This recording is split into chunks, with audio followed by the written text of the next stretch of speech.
네, 귀한 찬양 감사합니다. 찬양의 고백처럼 또 믿음의 결단처럼 우리 주님께서 우리를 이끌어 가실 때 우리의 기대와 우리의 생각, 또 우리의 원함과 주님의 인도하심이 같으면 그때는 감사하면 되죠. 근데 방금 올려드린 찬양은 우리의 기대와 하나님의 인도하심이 다를 때를 의미합니다. 그럴 때는 고백처럼 엎드리라고, 네, 그죠? 그리고 그것이 바로 기도하는 것이잖아요. 주님의 인도하심이 나의 기대와 달라도요. 그 순간순간들 늘 기도하는 우리 하나님의 백성들 되시기를 간절히 축복합니다. 우리 옆에 계신 분들과 환하게 웃으면서 인사할까요? 너무 잘 오셨습니다.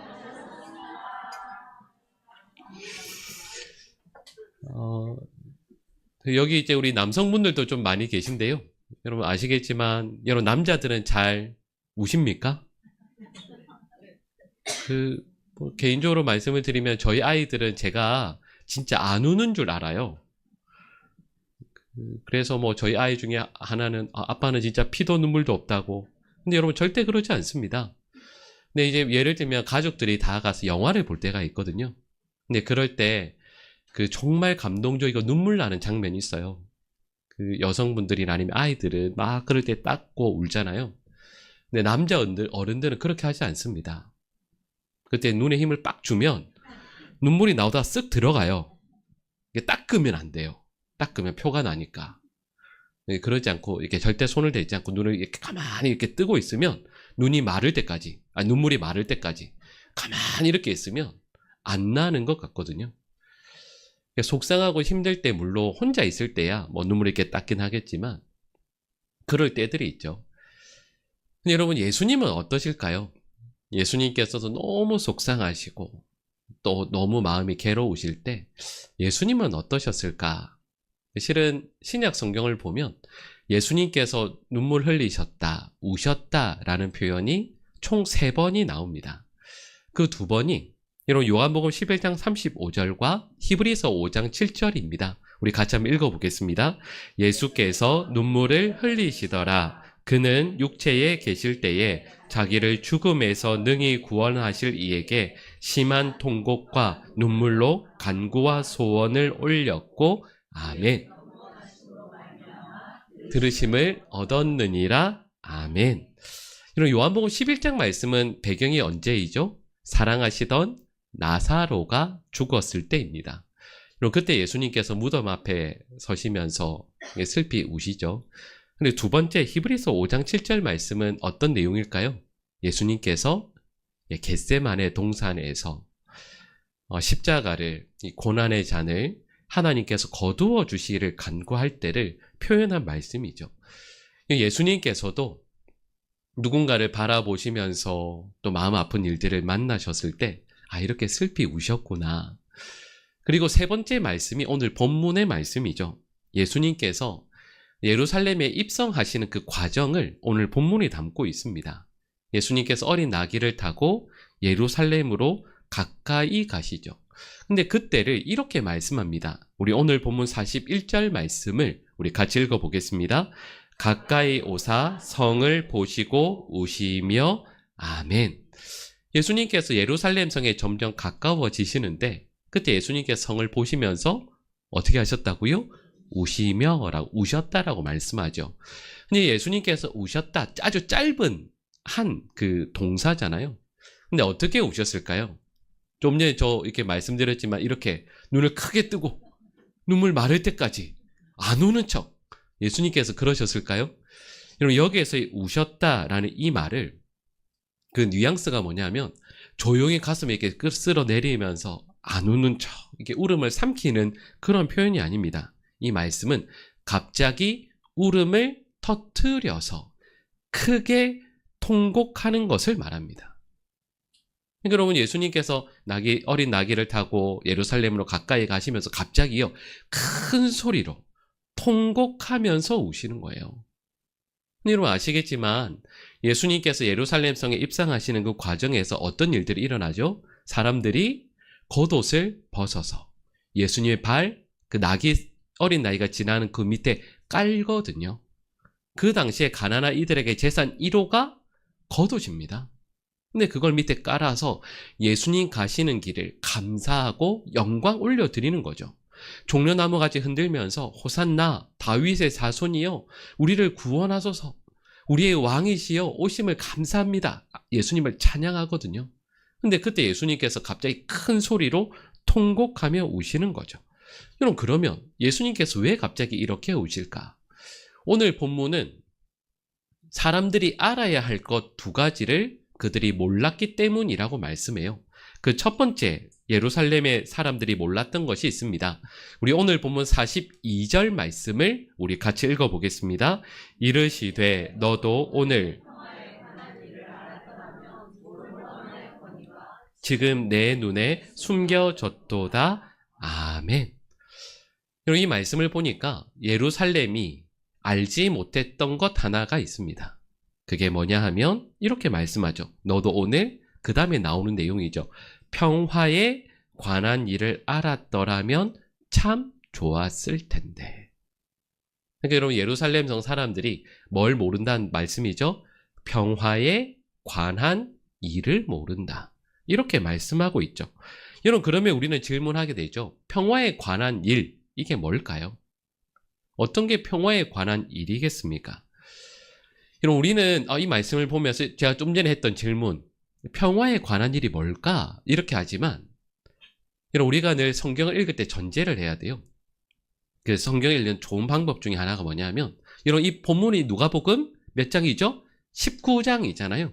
근데 19장을 읽을 때 꼭 필요한 전제, 그러니까 누가복음 19장 말씀을 쓰고 있을 때 전제 하나가 있습니다. 그게 뭘까요? 이 누가복음 말씀을 읽는 성도들이 누가복음 1장부터 18장까지를 알고 있다라고 전제하는 거예요. 그래야 19장 말씀을 이해할 수가 있거든요. 자, 그런데 누가는 이미 평화에 관한 일이 무엇인지를 말하였습니다. 여러분 그게 뭐냐 하면 여러분 누가복음 우리 2장 14절 말씀을 우리 같이 읽어보겠습니다.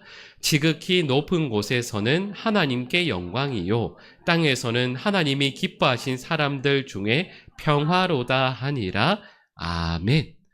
무슨 말씀이죠? 예수님께서 탄생하셨을 때, 예수님께서 태어나셨을 때 천사들이 올린 찬송의 내용입니다. 근데 내용을 다시 보시면 지극히 높은 곳에서는 하나님께 영광, 땅에서는 하나님이 기뻐하신 우리 성도들 가운데 평화가 임한다 라고 말씀하죠. 여러분 그러면 이 말의 의미가 뭐냐 하면 예수님께서 이제 이 땅에 오셨으니까 이들 모두에게 뭐가 임한다는 뜻이에요? 평화가 임한다. 여러분 그러면 방금 읽은 2장 14절 말씀의 내용을 연결해 보면 이렇게 말할 수 있죠. 평화에 관한 일, 이건 뭘까요? 누굴 아는 걸까요? 예수님에 대한 것들을 알아가는 걸 말해요. 그러니까 정확히 말씀을 드리면 평화에 관한 일이라는 것은 예수님을 점점 더 깊이 인격적으로 바르게 알아가는 것을 의미합니다. 예수님을 알아가게 되니까 예수님을 더 바라게 되죠. 그리고 예수님을 더 소망하게 되죠. 그리고 이것이 평화에 관한 일이라고 말씀하는 거예요. 이런 실은 우리 모두는 평화를 다 원합니다.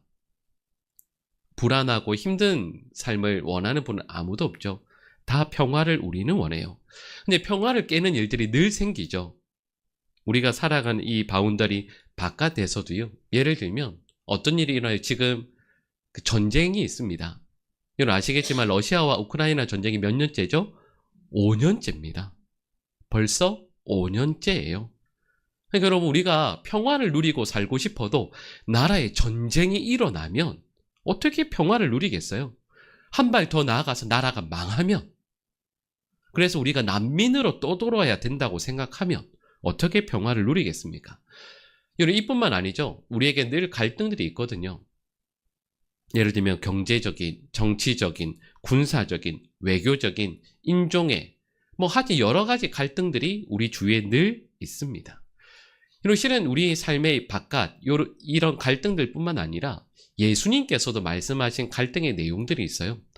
누가복음 12장 53절을 보면 예수님께서 이런 말씀 아마 들어보면 기억나실 거예요. 아버지가 아들과 어머니가 누구와요? 딸과. 여러분, 그리고 시어머니가 며느리와 늘 분쟁 있을 것이다. 우리 다 경험하잖아요. 그죠? 아우, 우리 다 이미 수많은 전쟁을 치룬 유경험자들이죠. 근데 여러분, 이런 일들이 있을 때 우리가 아무리 노력해도 진정한 평화를 누리지 못하는 것 같아요. 외부에 우리의 평화를 깨는 일들이 너무 많거든요. 여러분, 이게 신앙의 경력이 오래된다고 해서 또 평화를 누리는 것도 아닙니다. 어떤 분들은 그 목사들에 대해서 이렇게 환상이 있으세요. 저 실은 목사 안수 받을 때 제 옆에 있는 분, 제가 이제 신대원 동기들 중에 가장 먼저 군목이라서 안수를 받게 됐거든요. 와서 저한테 이렇게 물어봤습니다. 우리 황전사님 목사 안수 받으면 비둘기가 하늘에 보일 텐데. 무슨요? 비둘기는요? 이런 목사 안수 받은 제가 이제 24년 지났거든요. 근데 목사 안수 받고 담임 목사 된 지 경력이 오래되고 하면 마음의 진정한 평화를 누리겠습니까? 이런 그런 게 아니죠. 성경에서 말씀하는 진정한 평화라는 것은 그렇게 얻는 것이 아닙니다. 성경에서 말씀하는 평화라는 것은 평화의 근원 되시는 예수님과의 관계를 바르게 맺어가고 유지해 가는 데서 얻는 것입니다. 말씀드렸던 것처럼 세상에서 어떤 일들이 안 생기면 평화가 있고 그 일들이 없으면 평화가 이어지는 게 아니에요.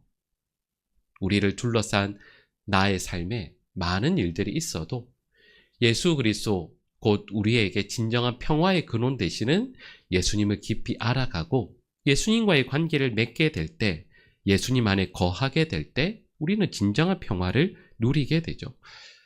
여러분 히브리서 11장 말씀 거의 끝부분에 보면 35절, 36절, 37절 말씀을 보면 이런 내용들이 나옵니다. 한번 생각해 보세요. 상황들이 쭉 나오거든요. 고문, 조롱, 채찍질, 결박, 옥에 갇힘, 돌로 침, 톱으로 켬, 시험, 칼로 죽임, 가죽을 덮어쓰고 유리하며 도망 다니는 것, 궁핍, 환난, 학대. 이 모든 것들을 받는 상황에서 평화를 누릴 수 없을 것 같잖아요. 근데 이 상황들을 쭉 말씀해요. 히브리서 기자가 이런 상황들을, 힘든 상황들을 쭉 이야기하고 나서 그 다음 이어지는 38절에서 이렇게 말씀해요. 그런데 믿음을 가진 이런 사람들을 세상이 감당할 수 없다. 이 말씀을 오늘 본문과 연결해 보면 이렇게 말씀할 수 있지 않을까요? 앞서 말씀드렸던 우리가 생각하기에는 우리의 평화를 앗아갈 모든 상황들이 있어도 예수 그리스도와 바른 관계를 맺고 예수님을 바르게 믿는 사람의 그 평화를 어떤 환경도 어떤 문제도 빼앗아 갈 수 없다. 여러분, 이게 성경이 저에게 끊임없이 말씀하고 있는 내용입니다. 이런 평화에 관한 일, 예수님을 더 바르게 알아가고 예수님과의 관계를 맺고 예수 그리스도 안에 거하고 또 예수님을 더욱더 소망하는 것.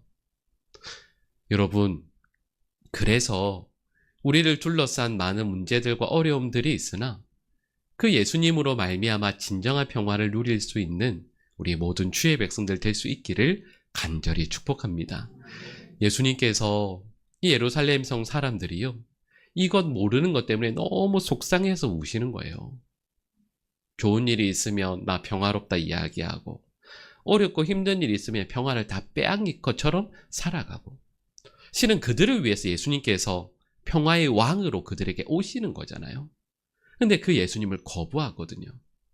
평화의 왕으로 예수님께서 우리에게 오실 때 그 예수님을 더 깊이 알아가고 만나고 주님의 임재 가운데 살아갈 수 있는 우리 하나님의 백성들 될 수 있기를 간절히 축복합니다.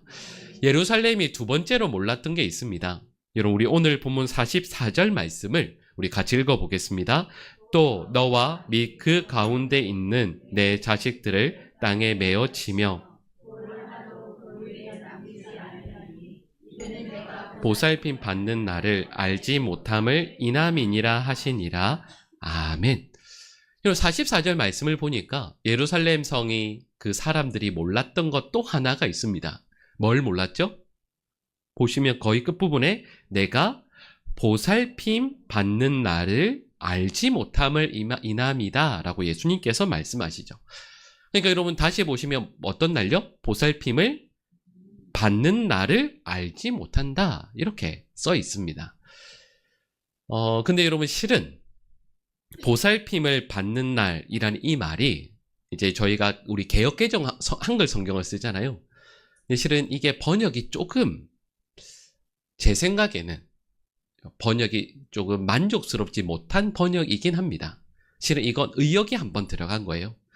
헬라어 원어를 그대로 번역하면 원래는 보살핌 받는 날이라는 이 말은 정확히 번역하면 이거예요.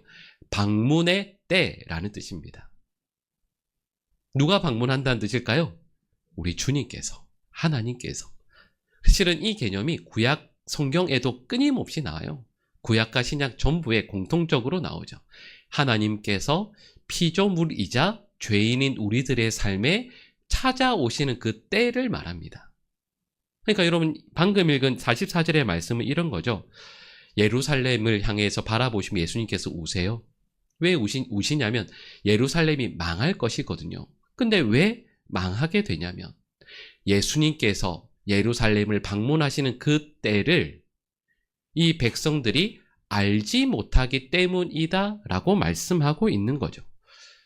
근데 여러분 오늘 본문에서 이렇게 번역하는 이유가 있습니다. 저는 실은 그 마음도 추측이지만 알 것 같아요.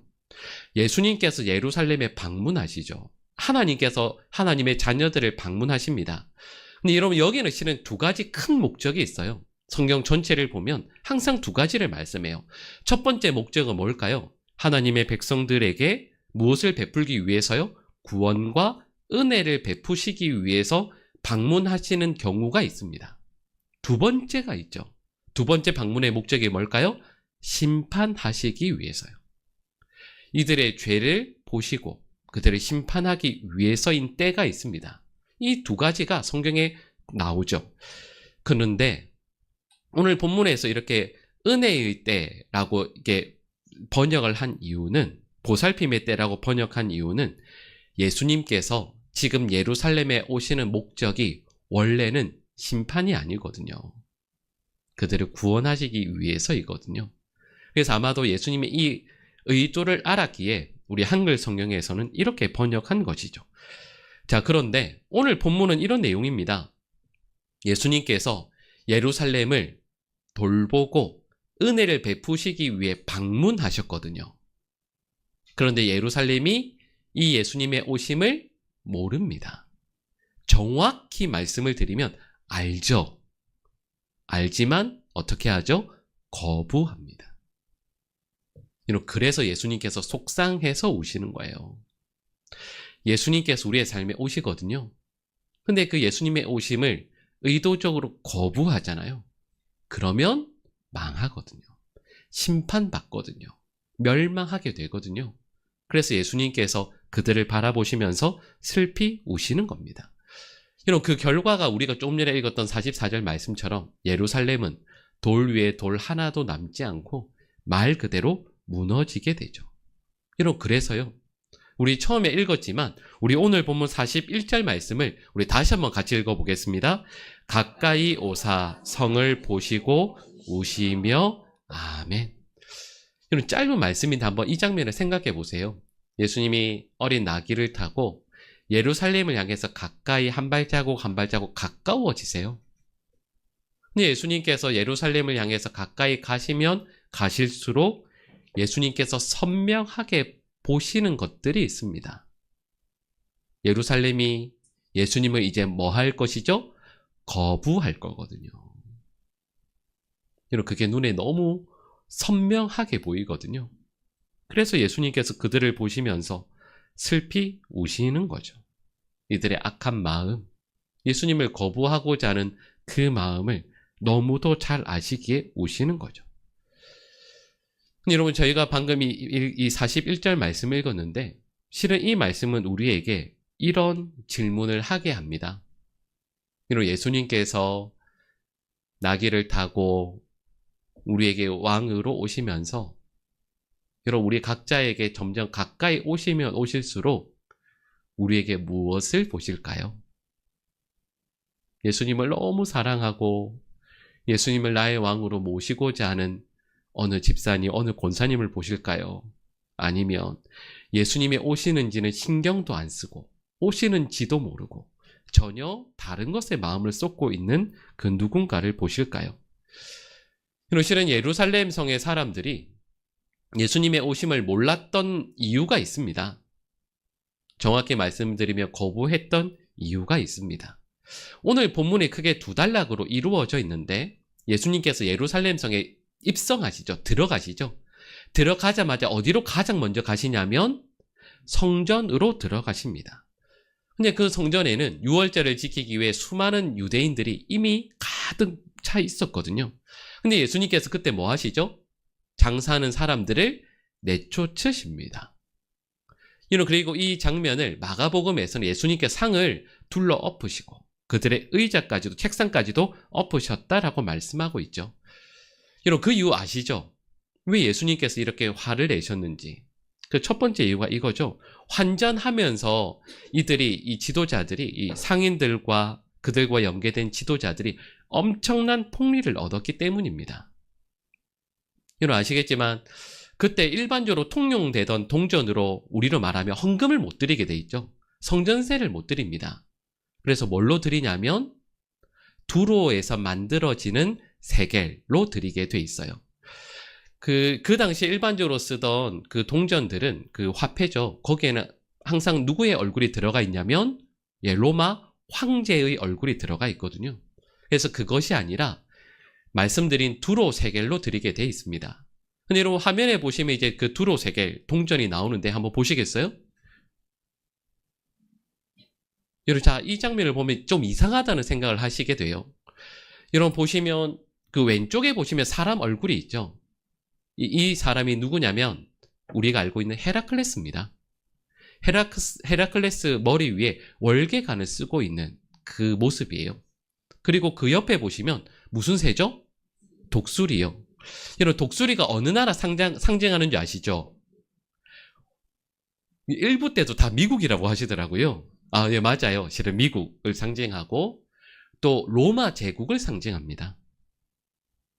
근데 여러분 생각해 보시면 그렇죠. 로마 황제의 얼굴이 있어서 그거는 못 드린다고 하는데 여기에 보시면 로마 제국을 상징하는 독수리, 동물의 모습과 황제는 아니지만 그리스 로마 신화에 나오는 헤라클레스의 얼굴이 이 동전에 새겨져 있거든요. 이걸로 드리는 건 괜찮을까요? 근데 이걸 드리게 했던 명분이 있습니다. 그게 뭐냐면 이 동전이 우리로 말하면 귀한 동전이었어요. 화폐 가치가 아주 높은 것이었고 특별히 그 은의 함량이 매우 높은 거였습니다. 그러니까 우리로 말하면 이런 거예요. 이 동전은 은이 많이 들어있는 아주 귀한 것이어서 하나님께서 받으신다였습니다. 생각해보면 말도 안 되죠. 근데 이 동전으로 환전을 해야 돼요. 그래서 그 과정에서 엄청난 폭리를 거두었습니다. 이 장면이 이것도 예수님의 마음을 너무 속상하게 했고요. 그리고 두 번째가 뭐냐면 아시는 것처럼 재물 때문이죠. 멀리서 양과 소, 염소를 이렇게 오면 중간에 상하거나 다치거나 하니까 온전한 재물로 할 수 없어서 성전에서 그 재물을 직접 판매했습니다. 근데 여러분 이건 생각해보면 의도 자체는 나쁜 건 아니잖아요. 그 동물들이 오래 오면서 다치거나 이렇게 되니까 온전한 재물을 하나님께 드릴 수 있도록 편의를 제공하는 것이죠. 근데 이 과정에서 또 이 상인들과 지도자들이 엄청난 폭리를 취합니다. 이뿐만 아니죠. 이 장사를 성전에 있는 여러 구조들 중에서 어디에서 했습니까? 이방인의 뜰에서 했거든요. 이 말은 이 성전에 와서 예배 드리고자 하는 이방인들의 예배의 장소를 빼앗았다라는 뜻입니다. 그래서 예수님께서 분노하시는 거예요. 근데 이때 예수님께서 우리가 잘 알고 있는 말씀이죠. 그들을 둘러 엎으시고 쫓아내시면서 내 아버지의 집은 원래는 뭐 하는 집이죠? 기도하는 집인데 너희가 강도의 소굴을 만들었다라고 하시며 그들을 쫓으십니다. 알 수 있는 게 있죠. 우리의 하나님 아버지의 집은 두 가지가 있습니다. 두 가지로 될 수가 있죠. 기도하는 집이 되거나 강도의 소굴이 될 수도 있죠. 근데 지금 이 예루살렘은 하나님의 집을 강도의 소굴로 만들었습니다. 여러분 생각해 보시면 강도의 소굴에는 뭐가 가득할까요? 강도질에서 훔쳐오고 빼앗아온 재물들이 가득하겠죠.